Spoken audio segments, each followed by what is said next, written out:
I'm not certain. Hi, Fred. I'm not certain, but I know that because if you look at a liquid document, the images are not stored separately.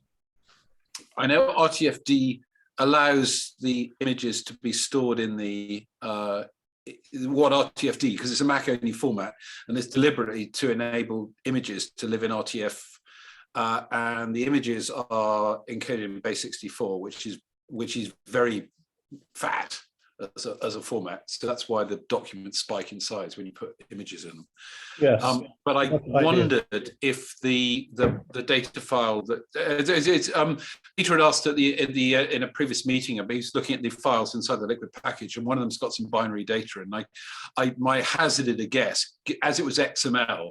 One of the things you do put in binary in XML is if you need some kind of either rich format or sometimes images. And the images, it seems to be the convention is base64 generates a character stream that's safe in XML.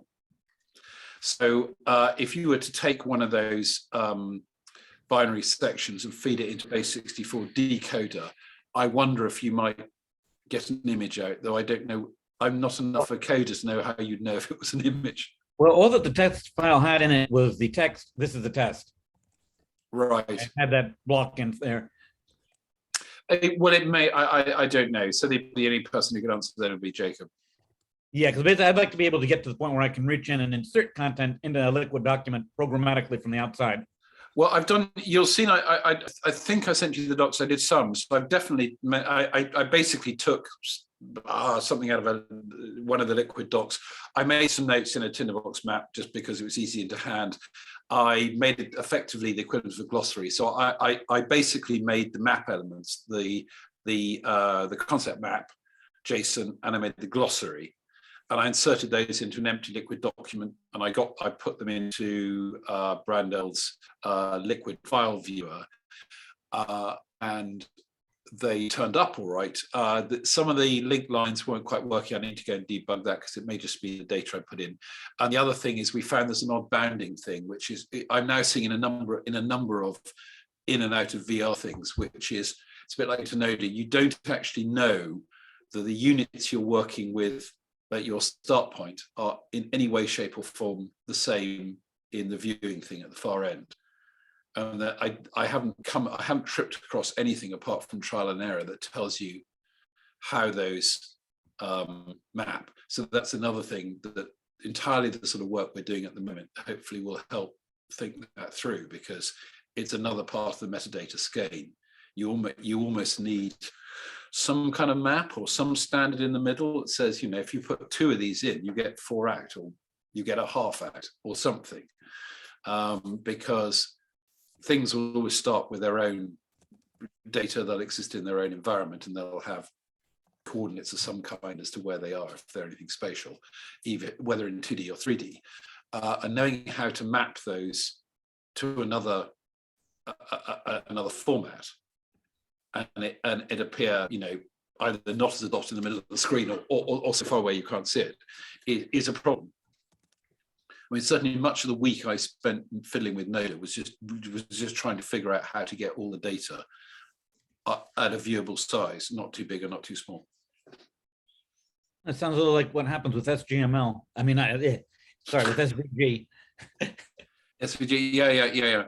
And it's difficult because, well, again, what it points to, unsurprising, because the environment is at this stage immature, and I don't mean that in an unkind sense in terms of the tools, is we don't have something that sort of allows you to say, oh, I wanted that, but I wanted it a bit smaller, that allows you to effectively sit in between. So in a sense, so you need something a bit like akin to the Jupyter notebook that Fabienne showed, where you can still put something and say, oh, that's too big, and you can sort of scrub something down. So, oh, right, that's the size it should be. So the mapping between this space and that space is this factor.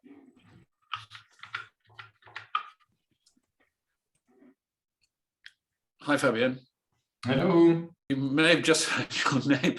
We've just been discussing that an interesting challenge I'm seeing, where if you start with either broadly 2D data, something that has coordinates. It comes off something and it has a position.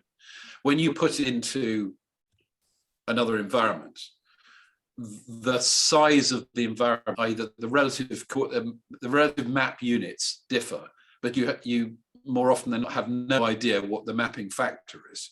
Mm-hmm. Nor do you normally have an easy way to say, well, take what you get in, but map it at a factor of X. Yeah.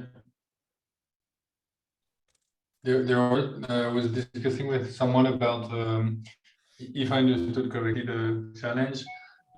You don't have, let's say, the intrinsic property, for example, of the screen. So you don't know if something that is like a 2 centimeter photo is a 2 centimeter or 4 centimeter, whatever, on your screen. So I was discussing about a volumetric caption, so that you have a depth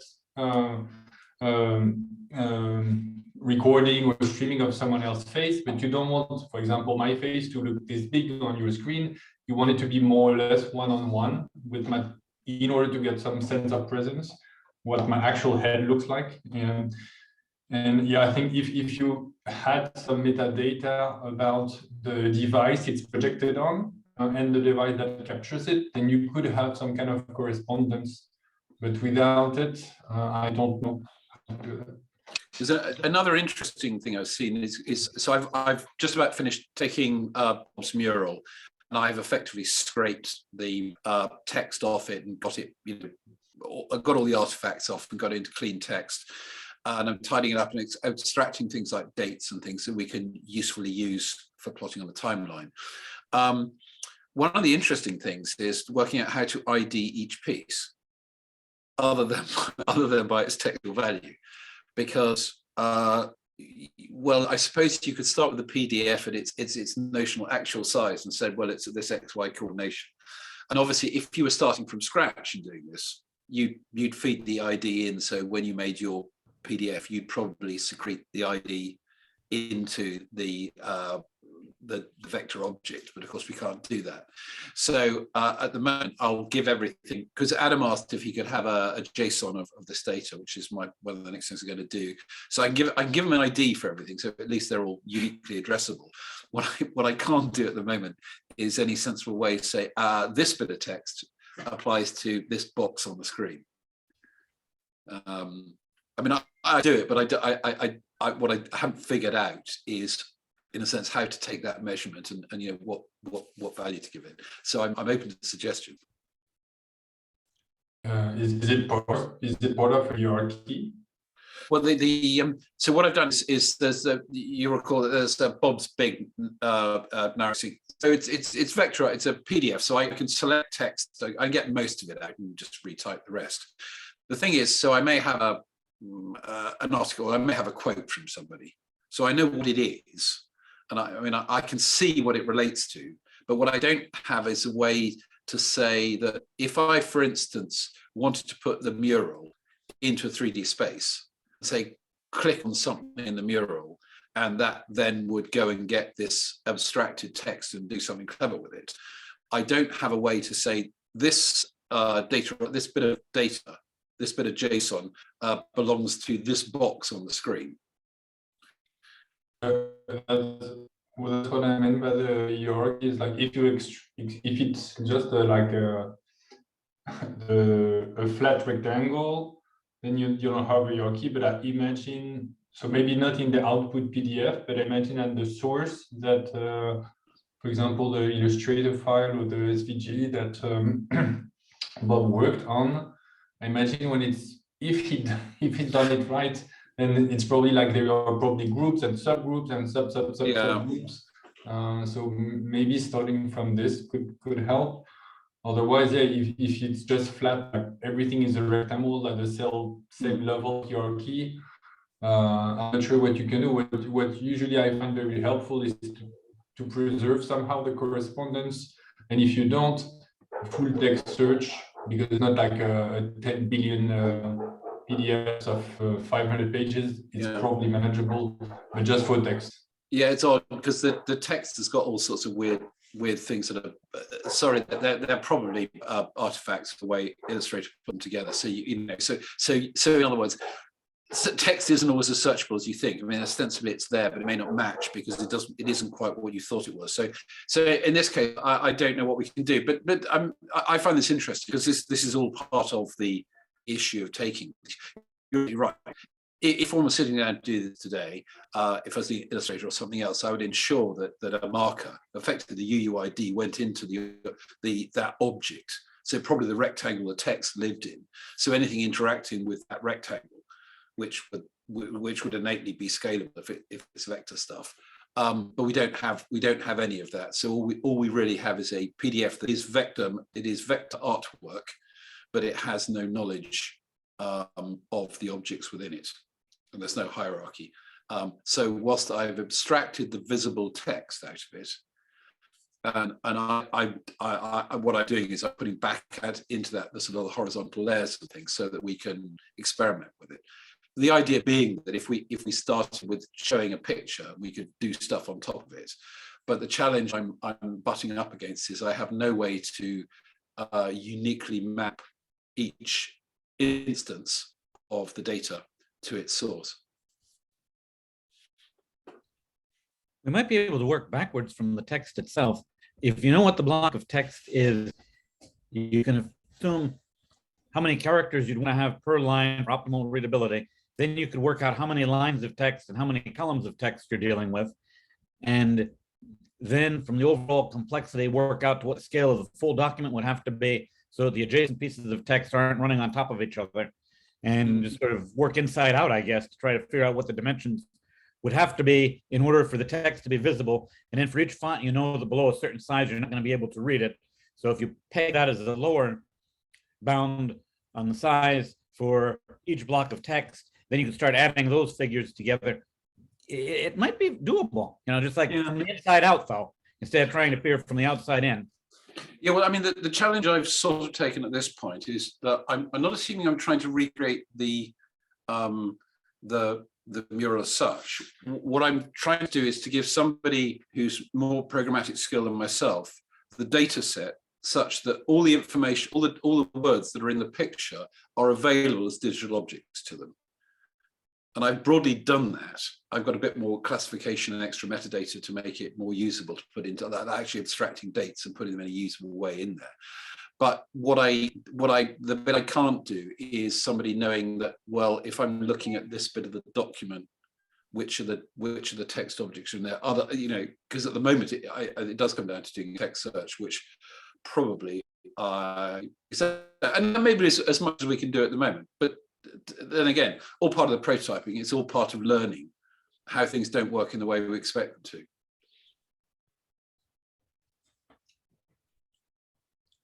Oh, I'd like to report on two very interesting talks I attended yesterday.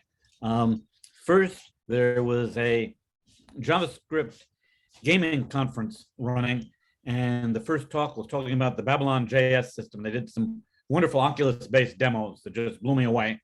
And that was, I think, JS Nation was the organization behind that. And the presentation was like grabbing someone from a video chat, and the video chat window was like floating in midair. And then the guy who was inside VR was dragging the chat window around the room, and that was controlling the view that the person on the other end of the chat was seeing of the virtual room. It was really wild. Anyhow, I'll try to track down the link to his name and get that to you so that you can find his website. He has a whole bunch of demos, and it was all shown just adding one line to the Babylon code provided full Oculus support. So that was very interesting. I think that might be the right library for us to be working with. Then the second presentation was at the Codex Future Law Symposium, and the keynote speaker was the head of legal for Meta. And she ran some semi-ridiculous looking demos, but the unnerving thing was that in the middle of her talk, she was talking about making it essentially impossible to express utterances that might cause offense. Just sort of like reading between the lines.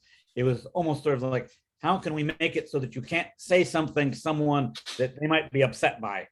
And I'm saying, oh my God, what kind of a nightmare censorship culture is it? We'll just make it impossible for you to express thoughts that we don't like. Well, even just doing it, nature is sort of language is somewhat mutable. So that's an interesting challenge. Even And we had worth doing. And we had Lawrence Lessig on a panel right after that. He was just horrified when we're just like, she's completely punting the question of whether anyone should be able to interact with the environment or whether all the rules should be set by whatever corporation builds the server. And just totally punted on that question. So it was a very interesting talk. Now, those talks are going to be recorded and put online in a week or so. So if you go to Stanford Law and just Google Stanford Law Codex, you'll be able to find the past events. And in about a week or so, that video will be there so you can get a look and actually see it for yourself. But my brain was just completely toasted because I was watching Zoom symposia from 10 a.m. to 8:30 p.m. with nearly a 3-minute bathroom break in between at a couple points. Now, also, I dropped in the chat a link to a firm of architects that I stumbled onto from a reference in Twitter that are working on real world architecture and also VR architecture. And have a look at their website. They might be somebody that we might want to have come in and talk to the group one day. Yeah, I know some of them, so happy to invite if we believe it's interesting. I had a look around. Okay, so now my brain is just completely numb, so I'll just sit back and listen for a bit. And I can only afford the full first hour today because Mom needs me to help her get some paperwork done.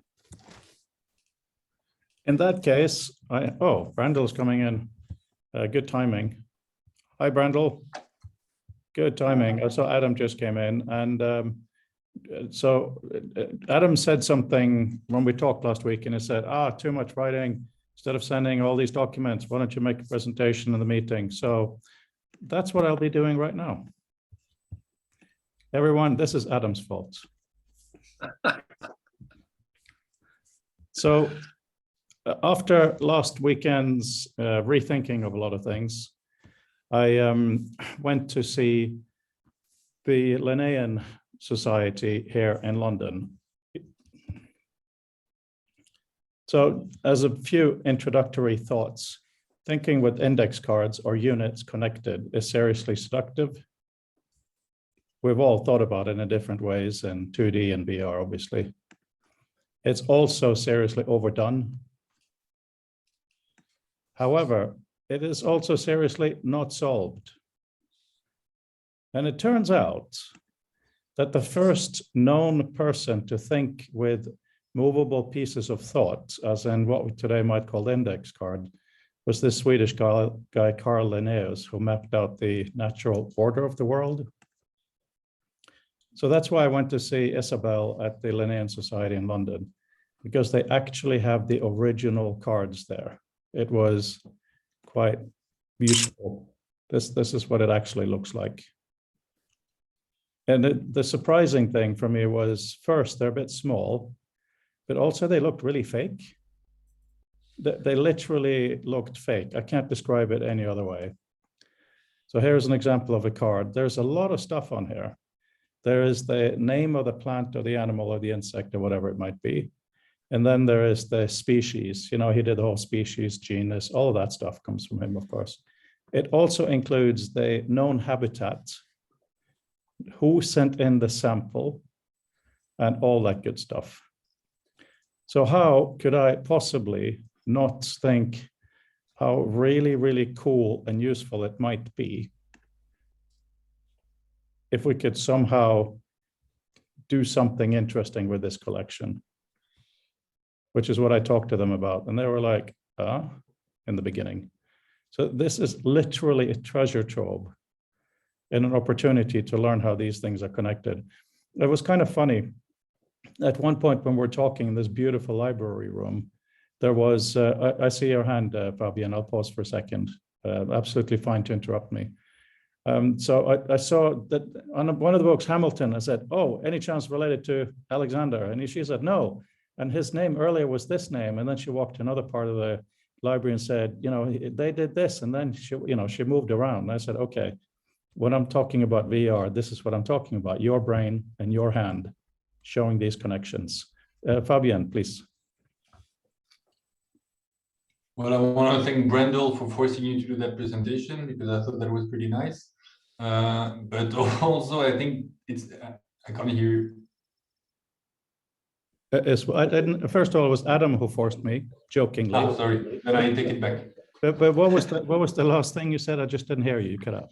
No, I think it's a great example, because I personally don't really care about the natural aspect of it, but what I love about this is that you get structure out of it. I think the beauty of the system, and again, I'm not a biologist, but as far as I know, is that through I imagine the process and the cards that are artifacts of the process, you get a compact view, meaning you can talk about every organism ever, including ones to come, not thanks to the card, but rather because you have, let's say, the system, the structure behind it, and that makes it so powerful. And again, that's what makes me into this kind of either system or tools to help to support the system, is finding a structure behind the pile, the ton of information, so that it's compact enough that I can carry it in my brain, run it, and then when there is a new piece of information, know exactly where to put it. So I think it's a beautiful example. Yeah, I have some more slides, but it's very good that you made that point now, because Isabel explained to me that he didn't start out using them for this. Other people had used cards before, but they were always strung together. So it was basically notebooks. And in the beginning, you see the one on the top right, it has an X through it. That's because he used these to write down new information. Once it was in the book, he X'd it, it was done. And then he used the other side of the paper for something else. So it wasn't until he had several volumes and it was just overwhelming that he decided these in themselves have that value, because you have the random access, so to speak. So obviously, this is just obvious to us. Imagine this in VR with the cards connected. Building not just a random new thing, but knowledge of one of the greatest minds of science. Clearly, this actually achieved something, and it's difficult for me to say this with a Swede in the room, being Norwegian. So a couple of slides just to provoke some discussion and thinking. Number one, get some money, digitize these cards, plus the manuscripts and books that he has properly. They've kind of done it. Christopher Gutteridge worked on their current solution, which is a bit not what it should be, as he and they would absolutely acknowledge.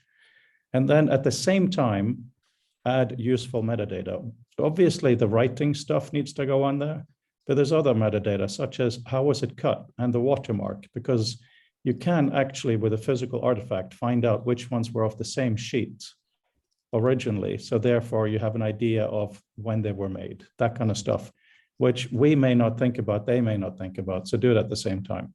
But the key that I find exciting is to do this at the same time as building VR interactions, not one before the other. So let's say we digitize 10 cards and make sure we really spend time with them, adding I can't even read some of it, add the metadata, put it into VR, maybe even just in Mozilla Hubs. It really doesn't matter.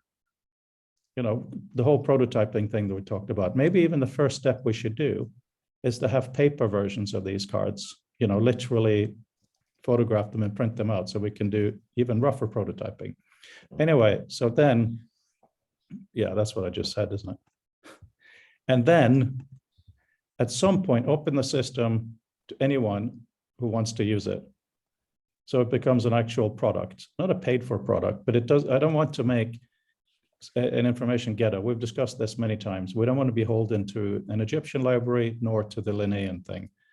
But if we do that, we have interesting extensions. And again, this is also just to provoke initial thinking. How do we integrate with mapping, you know, where these species were found? Timelines, of course, images and external data. For instance, iNaturalist allows people to take a picture of a plant and upload it with, you know, data that they've learned. How can we do that to help students learn by doing? Because the interesting thing is what I call now Linnaean thinking. which just means add metadata and connect it. Obviously what we've been talking about forever, but in this context. So then there's obvious VR issues, how to represent the cards documents, how to enable interactions. The key will be to connect knowledge repositories through open metadata, not just this. They use something called Darwin Core, not just Dublin Core, so it's specialized for this field. And how can we allow current academics to cite this as individual pieces? These are exciting questions for the kind of nerds we are. So also being prodded by Adam, a few thoughts for initial things, such as when you put your headset on, what you actually see. Let's imagine you see yourself in their actual library because it's beautiful. So let's just have that as a background. That maybe what you open up is a book that has these rows representing different things. Here we have people, timeline, plants, and animals.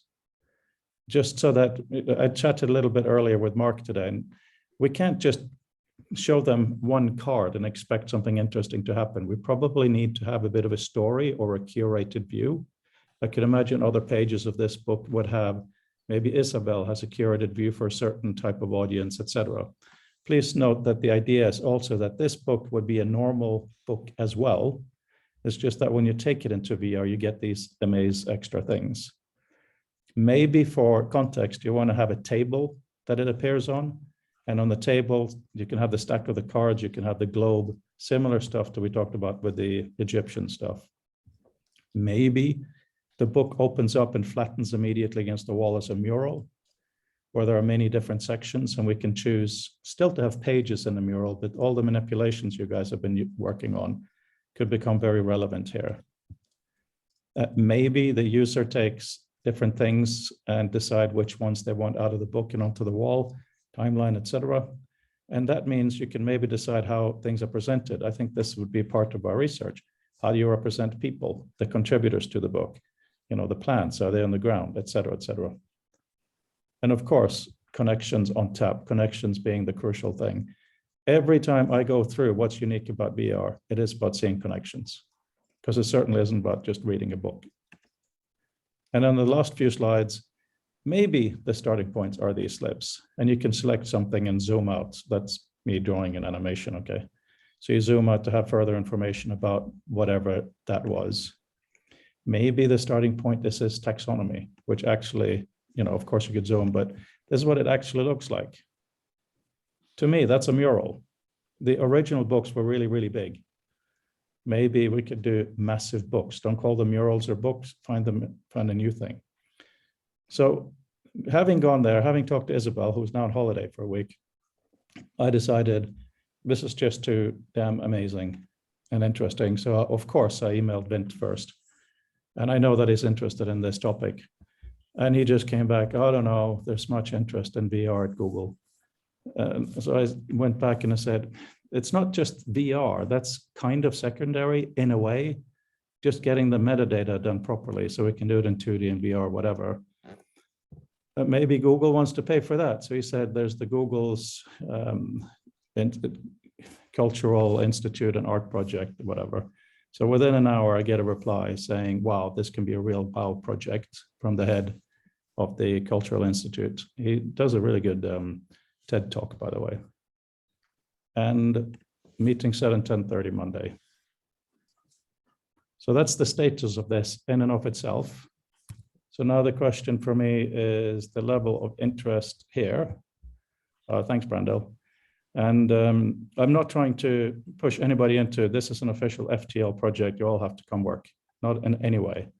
The question is, where are there overlaps of interests?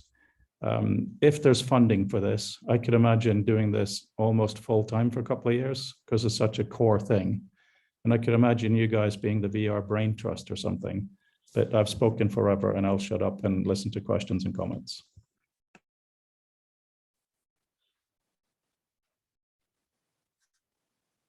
I've got a quick one because I was lucky enough to have a sort of sneak peek of an early version of this, and that I'm afraid to acknowledge, but I'm not sure I heard in the walkthrough. It's just the fact that as well as doing this is of course a stalking horse for wider patterns, and picking up what Fabienne said earlier. So we have again this is what we're looking at with this other mural things. So we have a bounded problem that's big and rich and interlinked, but it's not trying to ingest the whole world. One other observation I had on it is that is interesting to consider is, so Linnaeus is what, late 1700s, I think.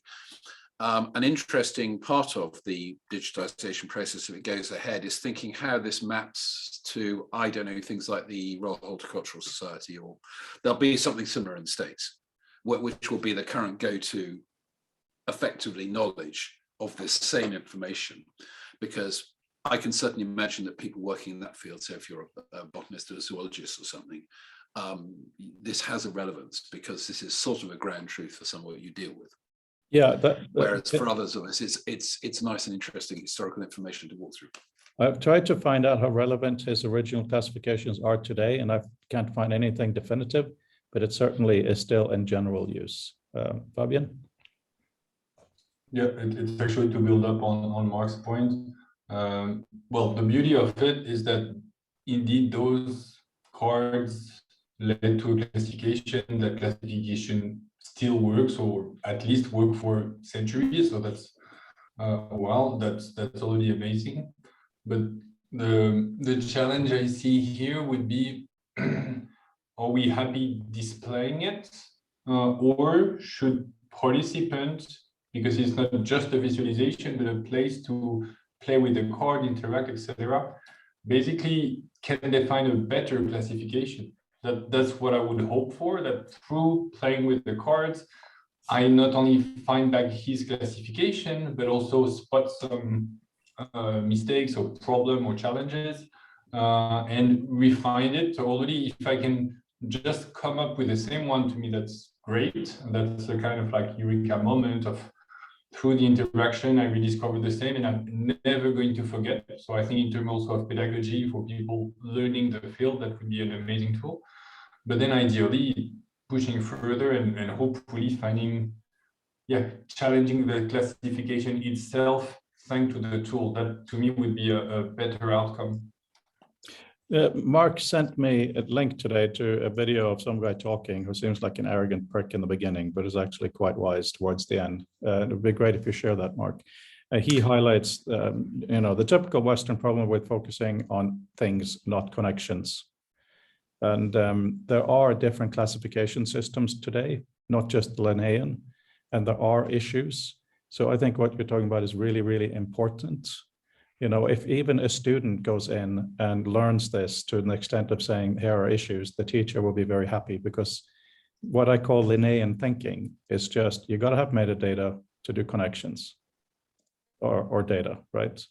So I think that if we do this, it has to be really in the beginning for a thinking period. Yes, we think of it as an information ghetto CD-ROM, something I normally hate. But we give it a period of time to really focus on this and then see how can generalize it, because otherwise I think we're going to be torn. I want to use it for my personal management. Oh, it's about Linnaeus. It'll be, but I'm wondering what you guys think about that.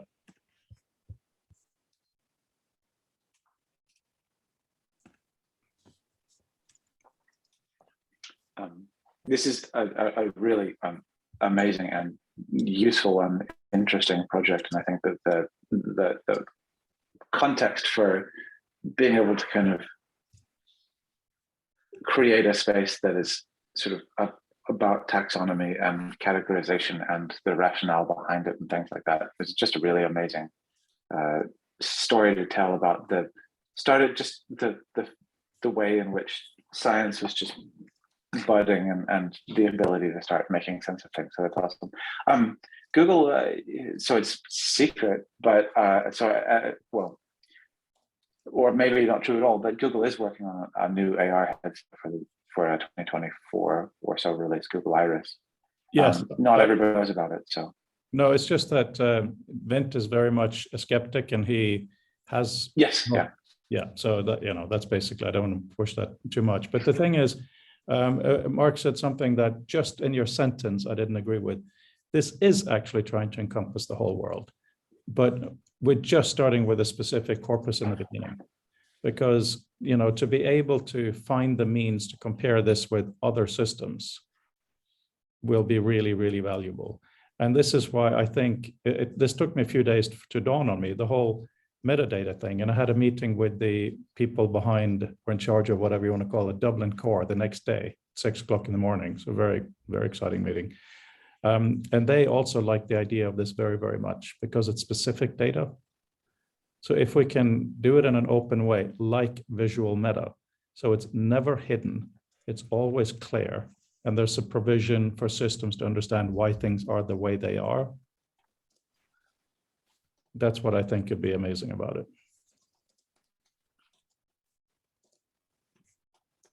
Yeah, I also think, yeah, having the opportunity to build a thing that preserves more about it. Looking at that Linnaean online system, it's the data exists, I guess, inside it, in the Linnaean herbarium and things as well, but it's not great looking, and it doesn't look like it necessarily has the ability to turn itself into another view. And I think that will be really valuable for a lot of folks to be able to kind of go in and preserve enough the note cards and other things about it that more people can do more things with.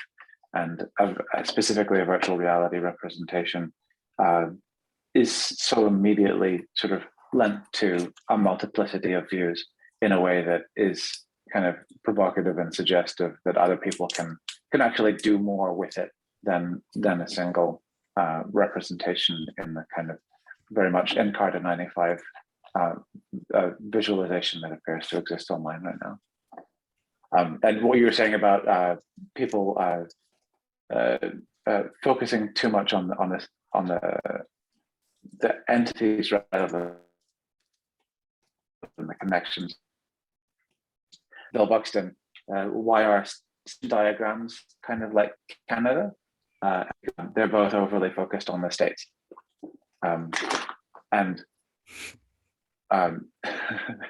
It's a slow burn. But yeah, actually the transitions and the edges are absolutely just as important as data as the entities themselves. And so it's a really great capacity. Yields up a really great representation of that, because Linnaean cards show things but not connections between things which only exist implicitly. Having the ability to actually treat those as first-class citizens is a real novelty in terms of what you can get out of it. So that's awesome. Yes to all the above. And you know, there's been so many discussions we've had, and one of them about the guided tour. You know, a guided tour in and of itself is, you know, if you expect the AI to understand when you need a tour, but if you present it as something like a normal book, and there it says, introduction for primary students who are interested in butterflies by Isabel. You know, you choose, like you would choose a chapter in a book, and then boom, you know, you get that kind of stuff. Yeah, it slips. That's what she was kind of annoyed when I called them index cards. She said that's a bit anachronistic, but yes, absolutely. And in terms of your previous note there, Mark, I don't really know who is the current owner of the best of the world, but you know, that comes back to what Fabian said. Language is language, it's human, it's messy. Classifications will be messy, some of it based on better science than others, but there'll be different ways to view it. So if we manage to do this in a way that is clean enough what the intentions behind it is, we should be able to take it, you know, even magically for fun, take the index cards, all 800 of them, flip them around in space so they're now representing a completely different system. What I was alluding to in terms of, you know, well, there probably will be somewhere, it'll be in several organizations because, you know, zoology and botany will split, for instance, and the fungus and bacteria people are probably off in a different corner as well. It is just that there are some other domains that will have a definite interest in this, which won't be to do with just having a wander around and seeing the artifacts as such. It will be, gosh, this is actually sort of, these are effectively original reference materials to our world. So it was more the sense that when and if doing this digitization is thinking, gosh, well, will this play with some other bodies of data that we know about? that definitely will have a look at this. That's all I was alluding to. It's not so much whether one thing is more truthful than the other. All I meant was, if I'm a working botanist today and I want to know what some species is, I imagine there's some place that is the sort of the current view on that, and it's just interesting how that thing relates, if at all. Imagine something like the RHS database at Kew must be interesting, and someone that's not far from those of us in UK. And it might be interesting to know, when you're looking at something, to be able to go through and look back to the original working on, say, the origin of that species, and perhaps then being able to do stuff with it in VR. That's the way my mind was going. Yeah, I just posted iNaturalist on there, which was suggested to me. But let's not forget that I don't know how we're going to do this, or if even, the initial job will probably just be to focus on that room, that one collection, but we got to keep having an eye out for how it connects to the rest of the universe. But let's not overwhelm and scare ourselves too much quite yet. Peter? Sorry, I was talking with the mic muted. I'd like to reference a book to you guys called Cataloging the World's Whole Outlet and the Birth of the Information Age by Alex Wright. And I'll type in the ISBN. Outlet developed It's somewhere there. some early work on encyclopedias in France, and the book itself had some very interesting graphics of like 3D representation of cataloging information spaces. Okay, 141 dash. It looks like everybody has the book except me. There we go. Page 192 in that book has a very interesting graphic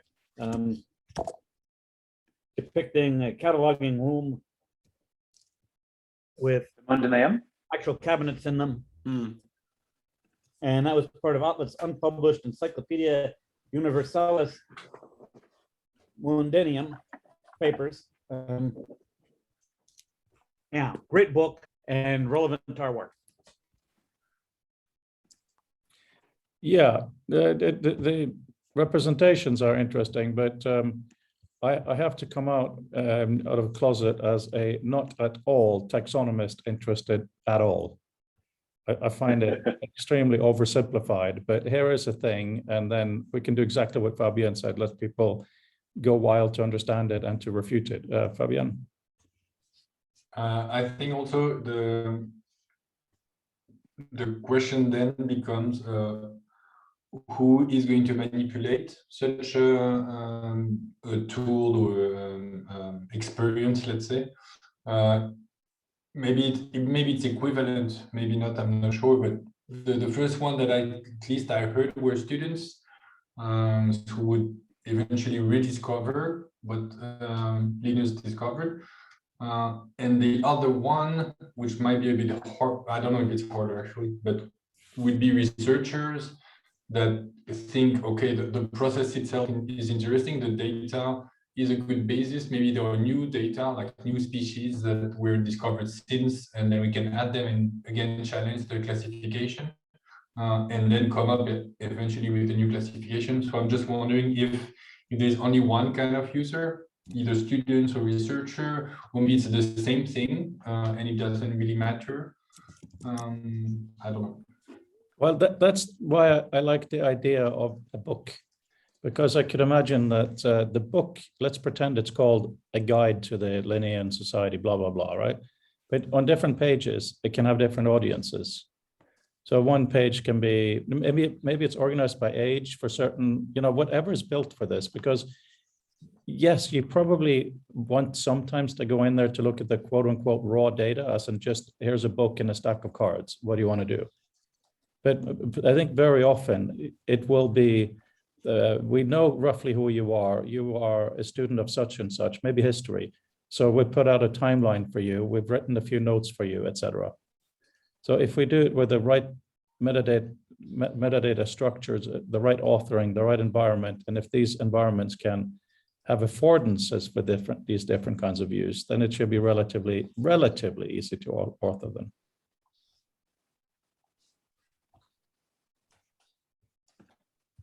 Adam, you're the one who made me do the presentation, so you better say something.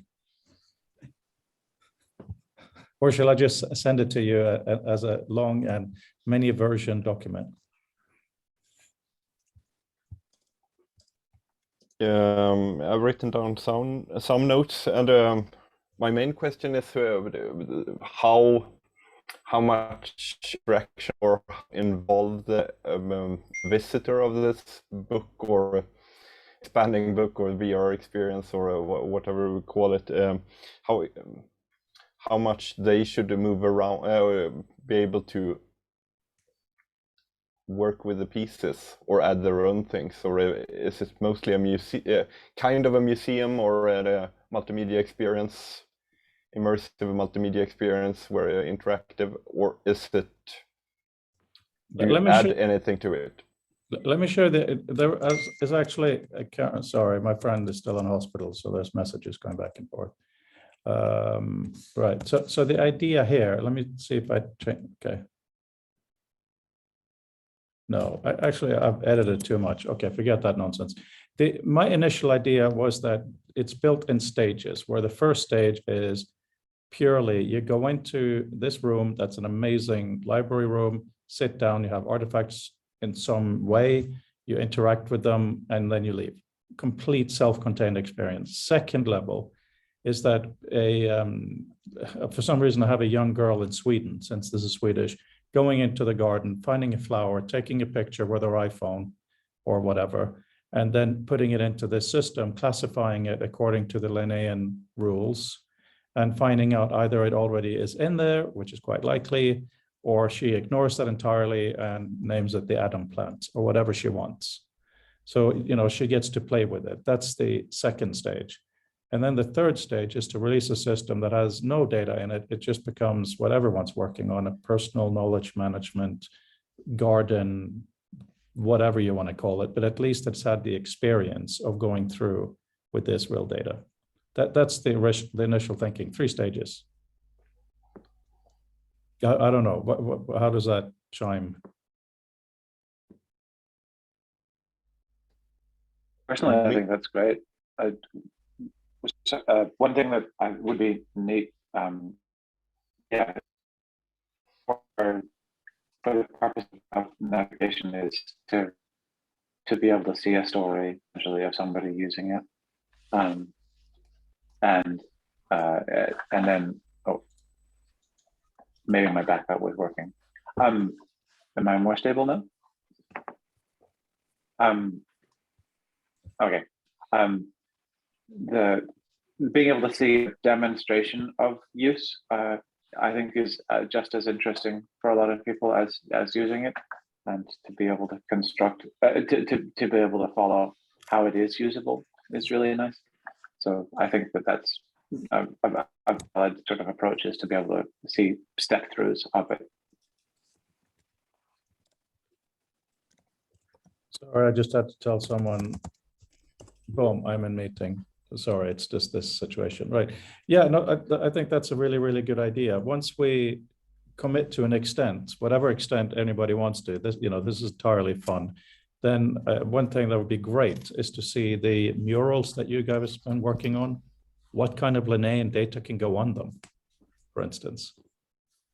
And then suddenly the folding becomes valuable in a specific context.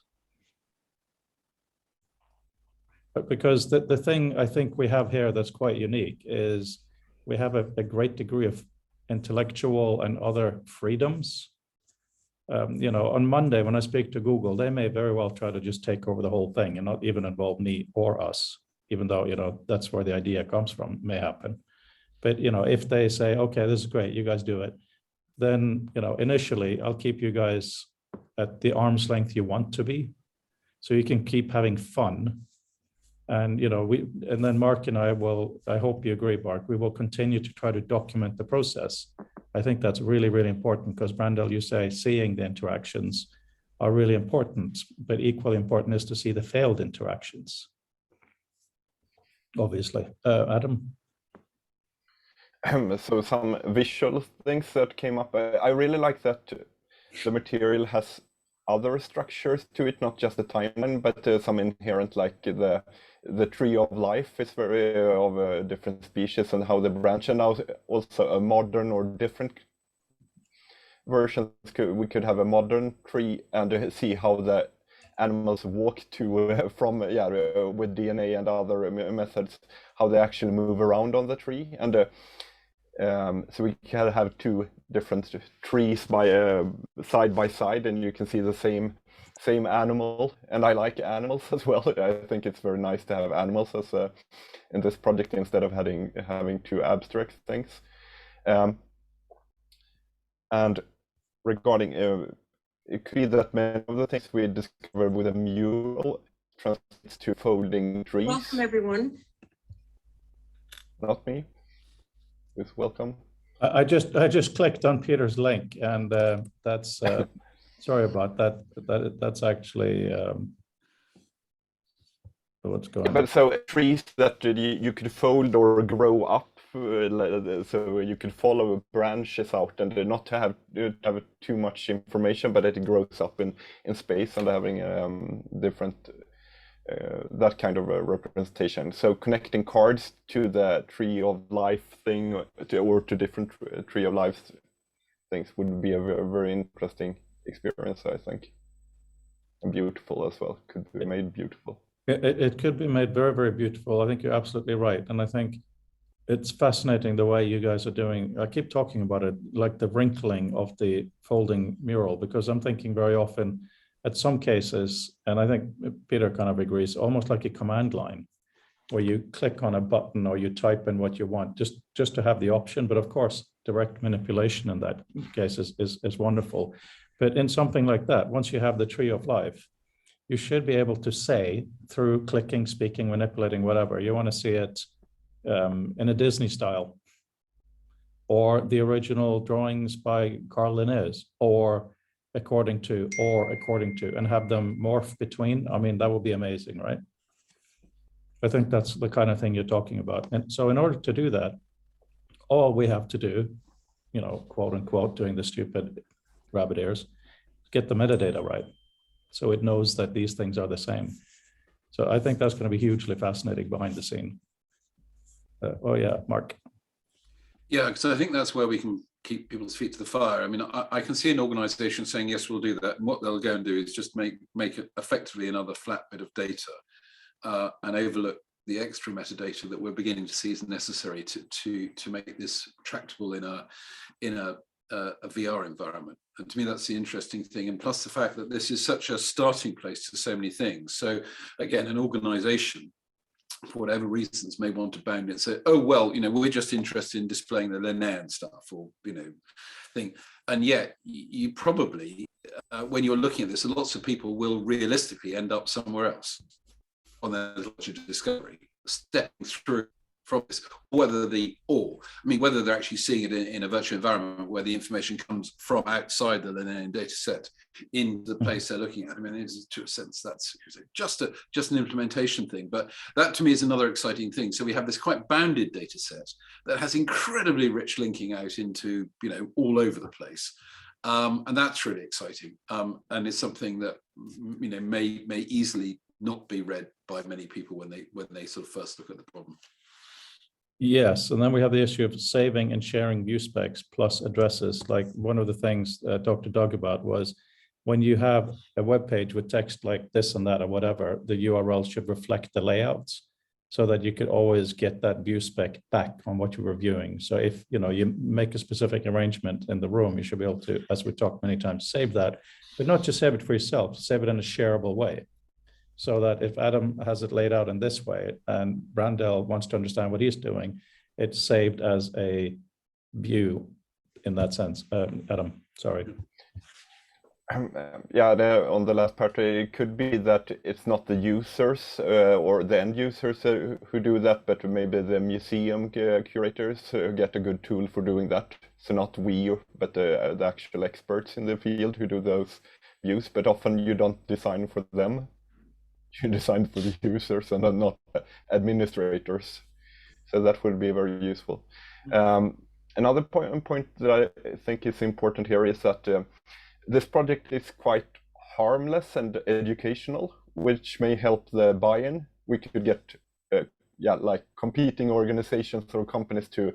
It's a quite harmless project, which may be very good for many reasons. The people we can involve and so it's good. It's maybe the term also non-controversial, but there is one controversial thing in there. And I'm so glad that Fabian brought up his point at the beginning, because he did actually kind of classify human races as well, which is something we don't particularly agree with today, to put it mildly. But to provide the kind of interactions where it becomes more, oh God, Mark, I'm gonna. Well, someone had to say it. Anyway, I'll stop talking, Fabian, sorry. I'll briefly share my screen. I can't find the actual prototype back, but a little while ago, I did this, which is based on also a tree, but a much simpler one. Can you make it a bit bigger, please, or zoom in a bit, because your screen is so wide? Yeah. Actually, that's quite good now. That's good. Yeah, thank you. I started from a point in Wikidata. I think it was artificial intelligence back then. And then I dig into the different subcategories and some of the properties. And I link with some of the project done related to that. And then you could navigate, let's say, go in front of one sphere item of data in front of. Just a quick example.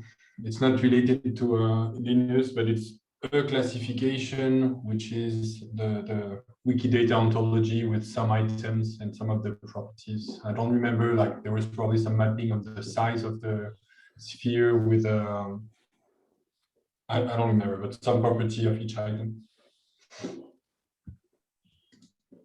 Really nice to see. I think we all glazed over because it inspired thinking.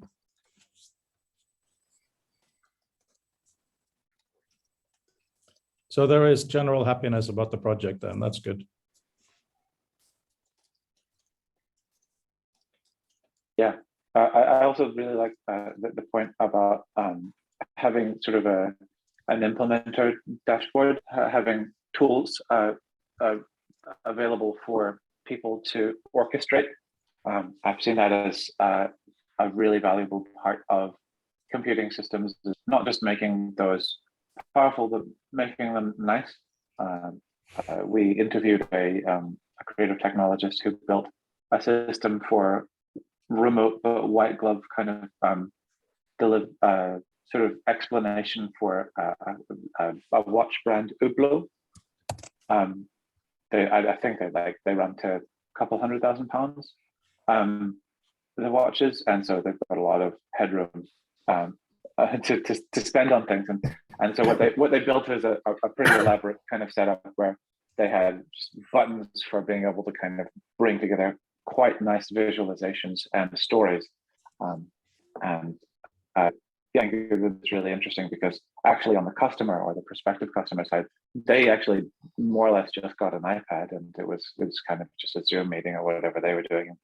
Then, but on the orchestrator side, there was a really elaborate, an actual physical system of cameras and things that they were able to move around in order to provide sort of explanations of anything that a prospective customer would care to want. And I think that those performable aspects are just as valuable for multiple participants, for orchestrators and for players, because yeah, there are things, and ideally both at the same time, actually. So yeah, that'll be really awesome. That's so interesting because obviously that mirrors author and reader, but even a plain reader needs to do some authoring. Obviously it's related, but you know, authoring a student paper based on reading a book is very different from authoring a book. So what you allow the user reader to create, of course, they should at least be able to annotate to some extent and do their own views to some extent. But yes, to create a really powerful, useful, interesting, and beautiful environment for knowledgeable, quote unquote, or experienced, or whatever you want to call it, people to create experiences. Yes, absolutely. I was thinking about we talked about the guided tour, but it would be interesting that if a museum curator or intendant or hire, general hire, could come in and do a guide for the book or the system live in front of an audience, that you have every Friday we have a guided tour for the book. We have that in museums and in famous places, but having that for knowledge objects would be so interesting. Oh, so you're talking about not even recorded, but live.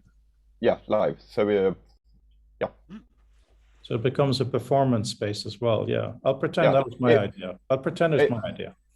Yeah. You could have some parts that are recorded, but it's really something else to have a live interaction.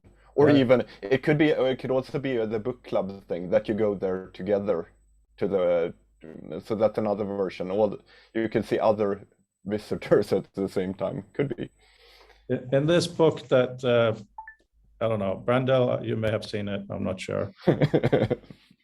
There is a thing of awe. There's a section on awe in there, and I remember going to this actual place.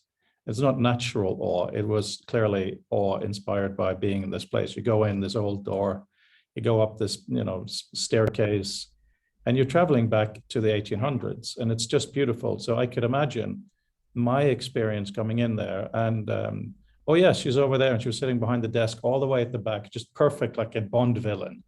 Got up and was, of course, very pleasant. But to have even that sense of space in VR, and you're standing there around with other people, or maybe if it's too popular, you all present, one person you can't even move, but she will move through and say, here is this and that. Yeah, you're right. That would take the social aspect of VR into the work aspect in a really beautiful way.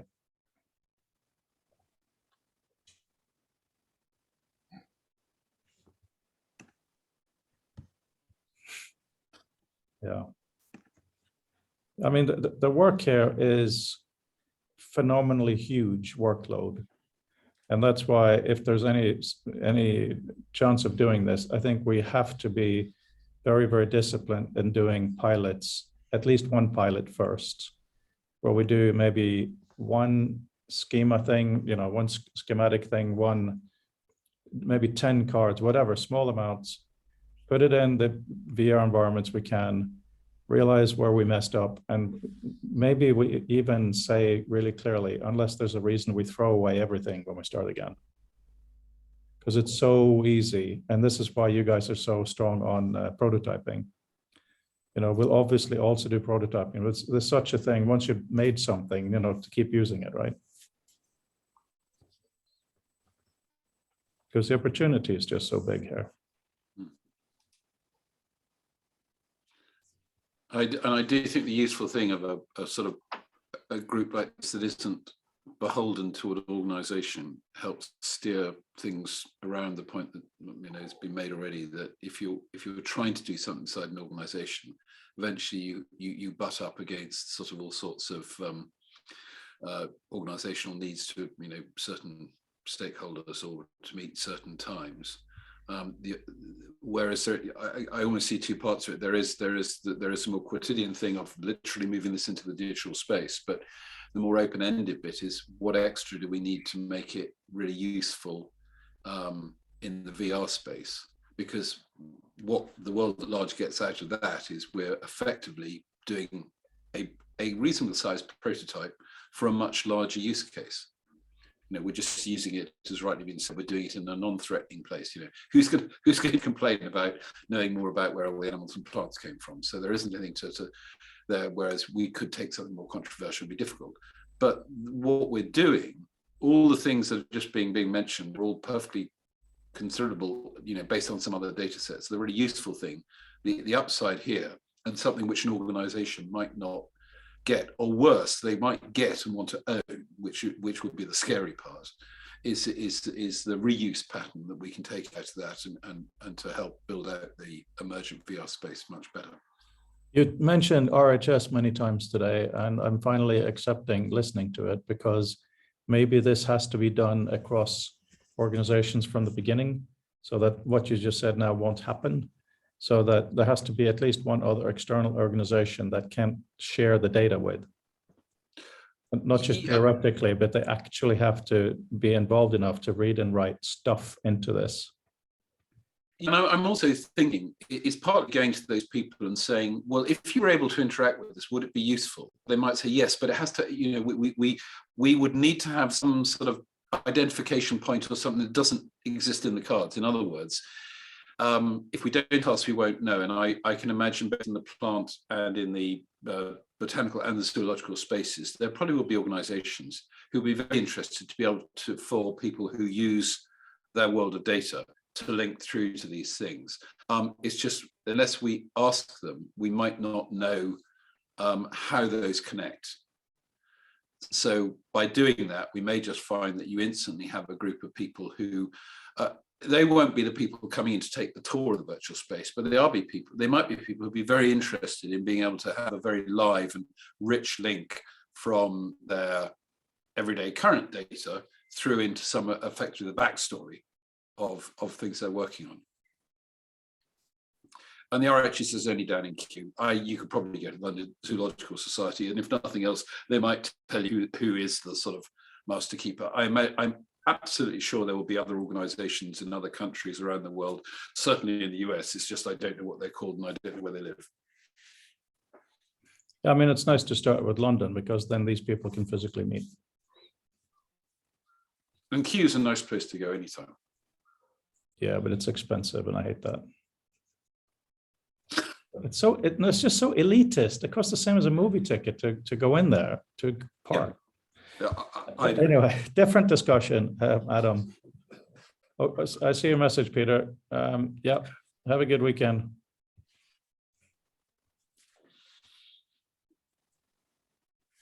You're muted. No, he's just speaking Swedish. One thing that I found when trying out web experiences in VR and maybe even the apps is that there are almost nothing to try out.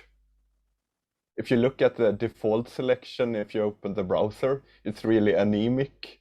And I'm surprised that there are not more cool prototypes out there.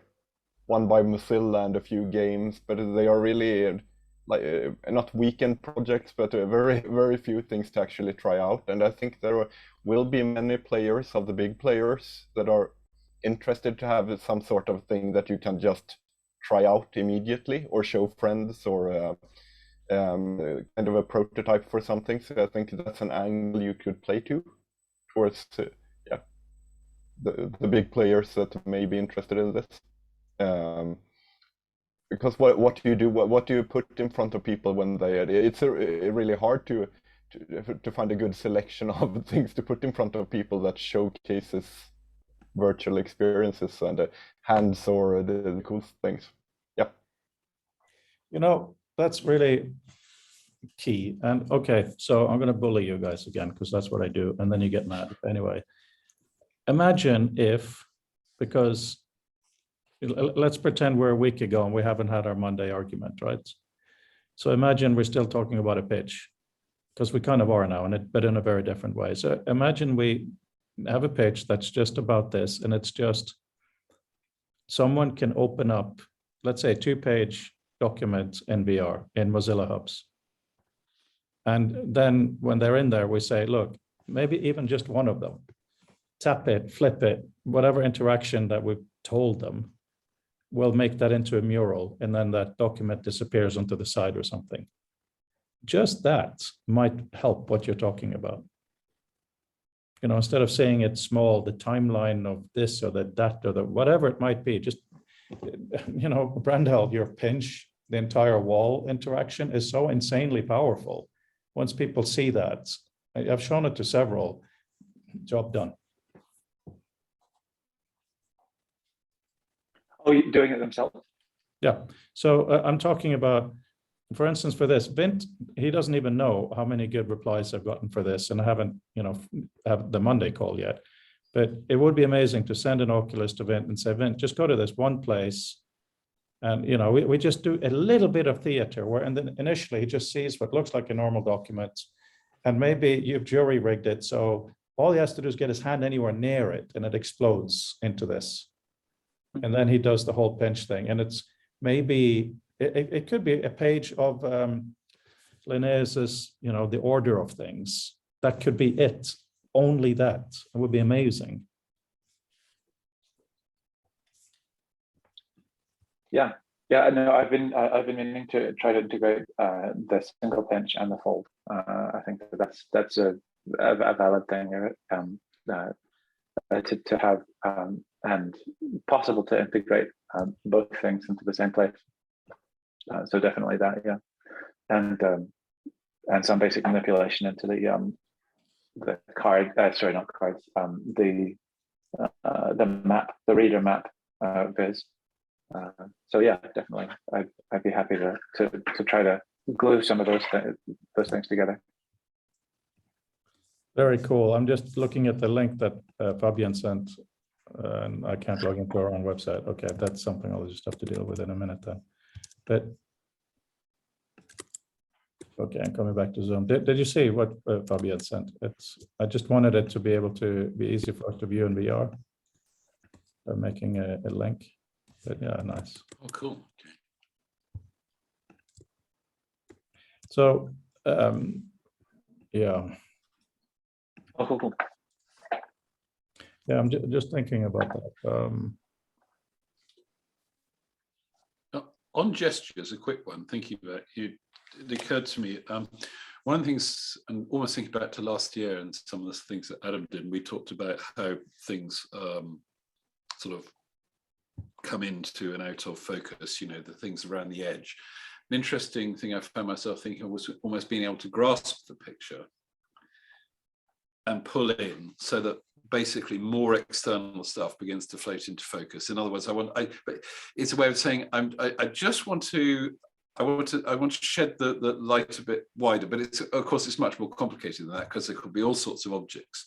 But it's so, you know, what else is around the edge that I can't quite see? And I was thinking a sort of I'll do it in front of the camera, but a sort of a pulling in. In other words, you're literally pulling in the fabric in and drawing, and because you're compressing what's in the middle, you're seeing more around the outside. Yeah. And it did occur to me that because one of the things I think we have to navigate around is avoiding ending up where, in a sense, multimedia did when we were. You could have said you could step back 30 years and we'd be having the same conversation. We'd be talking about doing something on a CD-ROM. And we know how exciting a lot of those things were, despite everybody's best intent, that you ended up with, well, you could do some stuff, but it didn't quite fire things. The difference between then and now is we have a much more pervasive web.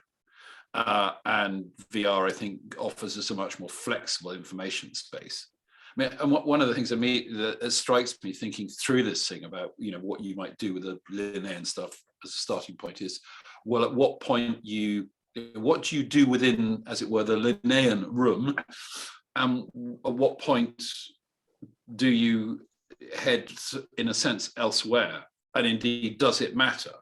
And I think it's worthwhile asking, because if I've learned anything along the way, it's that most people will want to own the experience, because somehow we feel that, well, that just makes us feel like we have a bounded problem. And so I see this quite often, and people say it's a sense of, is this my bit or is this somebody else's? Because I'm going to care about my bit. And I think sometimes that gets in the way of trying to figure out what the experience should be. And again, because we're not beholden to setting a boundary in a particular place, I think we're well placed to look at that with a more open eye. Now, one other point from my jotter, which is just a thing for Freud, sort of, now this is out the hatch. Some people that I know you've sort of talked with in the past who might be interested to know about this is, I know Pip, I can't remember the last name, who worked at the Bodleian and who's now future projects at the National Archive, might be interested, and also the folks at the British Library. Once we get, if we get some money from Google, And if we are really still happy, if the Linnaean folk are happy still, because we don't want to bulldoze them in any way, right? You know, our nerdy enthusiasm has to be kept in check. Then yes, absolutely, we will use the networks we have to make sure we have the right dialogue, the right people. And I think that having committees or whatever you might call it could slow things down. But in this case, as long as we properly record why certain things are decided, it will really help. So, you know, I don't think we're just opening it for more politics and more problems. No, I was actually thinking about, now we started thinking about this, my mind had tracked off to libraries and the really interesting things. So things like the Shakespeare Folio and the evolution of, you know, in the days when things weren't mass produced. So how you, for instance, may see documents evolving. And I think actually we're at a stage now where visualize, you know, VR sort of might actually make that really rather interesting. Another thing that I think is sort of back to the performance stuff that we were talking about before, that I think is a really interesting and novel, and maybe completely novel, is the idea of demonstrable computing and having people demonstrate their sort of their competence in doing sort of the navigation and library work. Something that librarians know a lot about is how to find information and navigate things and kind of generate sense out of a query, which computers right now aren't very good at. You know, that's one of the things that I'm most frustrated about with computers is I like telling people about stuff, but they're relegated to standing over my shoulder for the most part, looking at stuff. And so they can see my screen. I've got a big enough one for doing that, but they don't actually necessarily have the opportunity to make sense of my strokes and my mouse movements to be able to understand what it is I'm doing and how my knowledge is sort of transmuted into these actions and what the meaning of those spaces are. So yeah. Having a meaningful co-present and demonstrated sort of experience of doing things, I think is a really interesting thing for generally librarians, but also the GLAM sector to be able to sort of construct the stories that that people have to put into museums and galleries. But yeah, once you have more of an ability to show that people can tell stories about stuff rather than having a single set sort of exhibitions and things like that. I think that that's a really, really powerful kind of message and opportunity for people to do more with data, do more with space, and yeah. So you know, if somebody rehearses a particular kind of narrative, but the system helps them with it, then that's really powerful.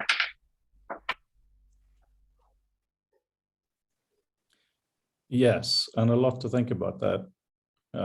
Just a thought. If the mural took, let's say this, obviously a higher resolution version, and we could probably have, if we manually made a typeset version of this that's readable, could probably relatively easily toggle between the two, right? But it would probably take a ton of work to be able to point to arbitrary text and only toggle that into text, into typeset text, right?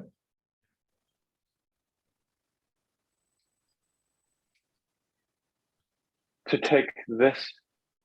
So imagine, just think of any text on here, you point to it as it is now, and then it becomes typeset text, so it's very readable. Mm-hmm. Because that's the kind of stuff that would, you know, you can stand back, take your hands down and just look at this. But as you're trying to understand it, you point to something and it becomes legible, then also clickable. And if you click on that, of course, and I'm talking about the larger world, then you will have options for see all occurrences in this document, or do you want to see any cards that this is on? Do you want to see a modern definition, et cetera, et cetera? Could be fun. Adam, yeah. following on that, so the kind of a you have a magnifying glass or a telescope, but actually that translates it and makes it more readable and summarized. That's interesting to do in place, very close to the content, instead of having something elsewhere, but having it in place. That's a new take on it, I think. But in the Have you tried the Mozilla XR experience? What's that called? Mozilla did a prototype of WebXR, a few rooms. I really like the telescope highlighting things. You could point into a painting and get to see it close by. You have that in Photoshop as well, where you can zoom into, or many graphics programs where you can see a part, but having that, a close-up view, but also a translated view is very interesting. That was one thing. Another approach here is that so far we have seen the mural as a thing on the wall, but we could also approach the mural as an interface and having it more like a big control board in front of you, a mixer board. So the mural is the thing where you lift things up from into the space in front of you. So if you interact with the tree on the mural, it grows up. The tree of life, or it goes up in front of you. So I really like that in museums where you have the 45 degrees text in front of you, and then you see the objects behind. So I think there's lots of room, and also it brings the mural closer to people, but also in slightly out of, it's not dominating, so you can focus on a specific specific parts, and then I think many people really like to try it. When I put my kids in their friends into the headset, one of the big highlights have been the dinosaur thing. Not because it's dinosaurs, but you have buttons to press and you get big dinosaurs right in front of you. And that has been a very popular experience too, because what VR can do is really make enormous things just in front of you. So you get an enormous tree, and often we think in the small sphere, but if it's a pyramid or a giant tree, but see it at the large size is also a very powerful experience if we want to have a powerful experience. Yep. Over. The thing, I'm not changing the subject, but I like to do these 360 videos. And Keith, who you have met, he does a lot of those. And one thing he taught me was the camera should be a little lower than a normal human head, because you need to feel you are there. Same as with 360 cameras. If you don't place it where a human could stand, it feels super odd. So I'm saying that with reflection of what you're saying, that we can do all these amazing things. Like we could zoom in on a huge map and only have one word in front of us. But if we do that kind of floating in space, it feels really disembodied so far, until I guess our brains are more used to it. So maybe we can still do that, but we're still in a room with a floor. So I'm not trying to change what you're saying. I'm just saying that the human expectations are still there. Because one of the problems with Noda and also with the mural in its initial form is that things can get too close to you. You should be able to do it, but it should be difficult to do it, to mess yourself up, to naturally get it in, so to play within how you can zoom in and out in VR is surprisingly complicated, isn't it? Which is what makes it so exciting. Like Prezi, you can zoom in and out forever, but you're not actually zooming in and out. It's a completely different thing. So anyway.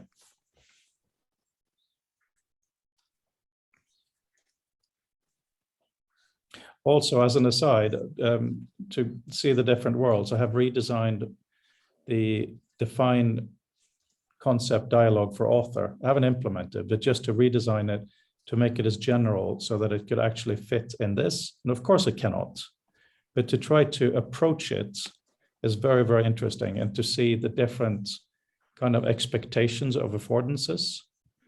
So that's been a bit of a challenge. And I've also had to accept that even in author defined terms need to live outside documents too. So you should be able to manipulate them entirely independently from your actual documents. And I'm wondering, in the space of Linnaeus, where does the data natively live, or is there no native? Do we have the same animal name in a card and in the book and everywhere? And then, you do kind of searches to connect them, or, what are the methods of traversals?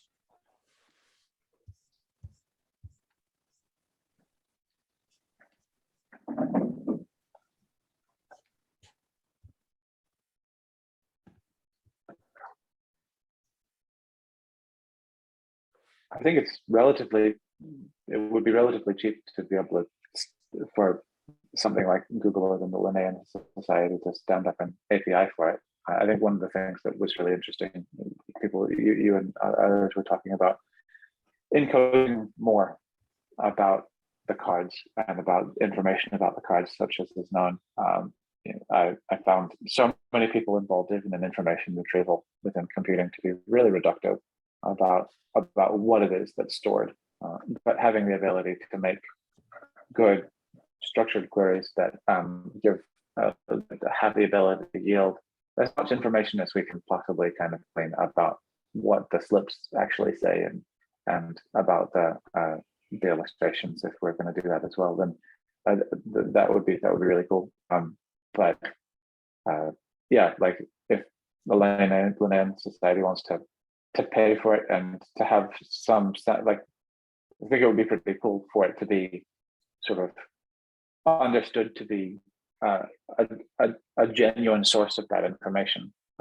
If people can get behind that, then it's that it's the sort of central buzz that I'm not especially in support of behind Web3 and centralizing is the idea of authority belonging to individuals. But in the case of the Linnaeus, like the authority, it would be really nice for it to be with the Linnaean Society as a keeper of that information. And so sort of no matter where you're seeing the information, it would be cool for it to be sort of verifiably and kind of notably from the Linnaean Society in some sense.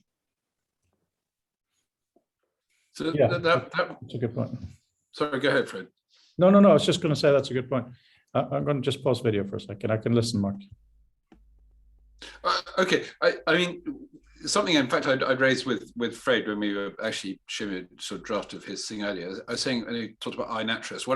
That's one of the things I immediately thought about is this, where you blend together information from authorities in a benign sense of authority, as opposed to me coming along and just writing stuff, even well-intentioned. So not sort of vandalizing stuff because I can, but putting my bit in there, which isn't verified.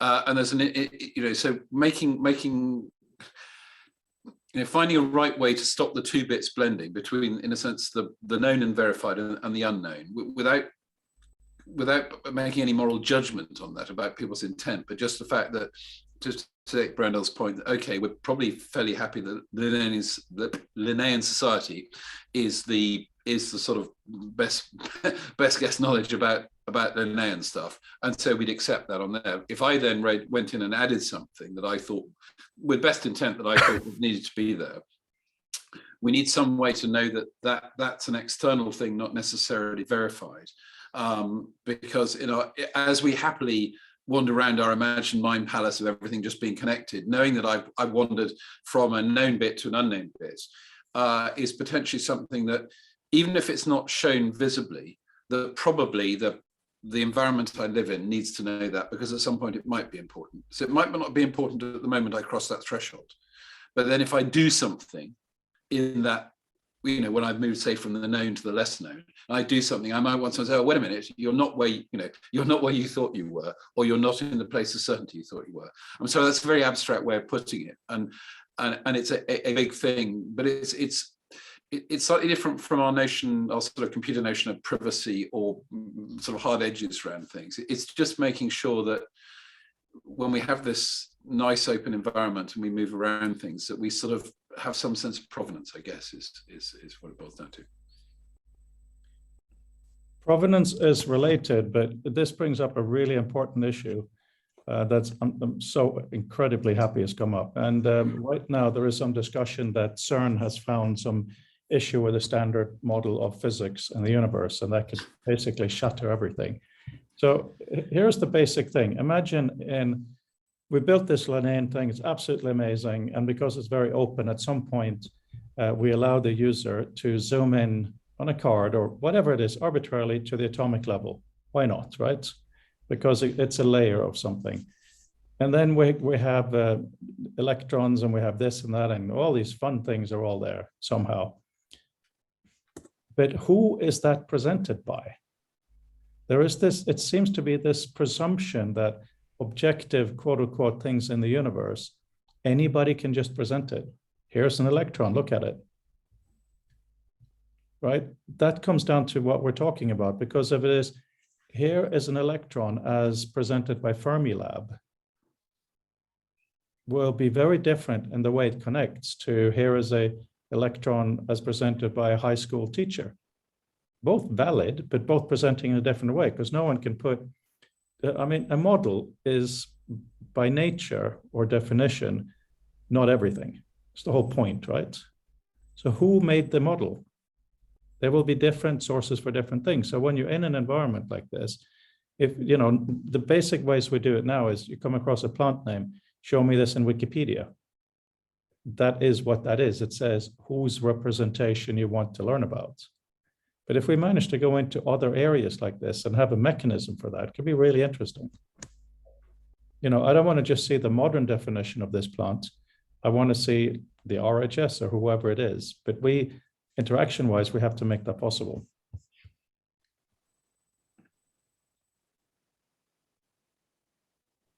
I think without becoming the policeman in the space, the best we can hope to do is to encourage, well, or put a lot of effort into making sure that there's some note of provenance. Now, leaving aside whether people even forge that, because, you know, whatever, it's all ones and zeros, but saying there is some provenance, which isn't saying that you somebody else or me can't make my own version of it, because my provenance would then be different. But if there is provenance, that's one thing I think one can work with, and it's not coercive or restrictive to ask people to basically state their provenance, which in most cases is stating who they are, or organizations stating who they are. And that doesn't seem to me an unreasonable thing to ask.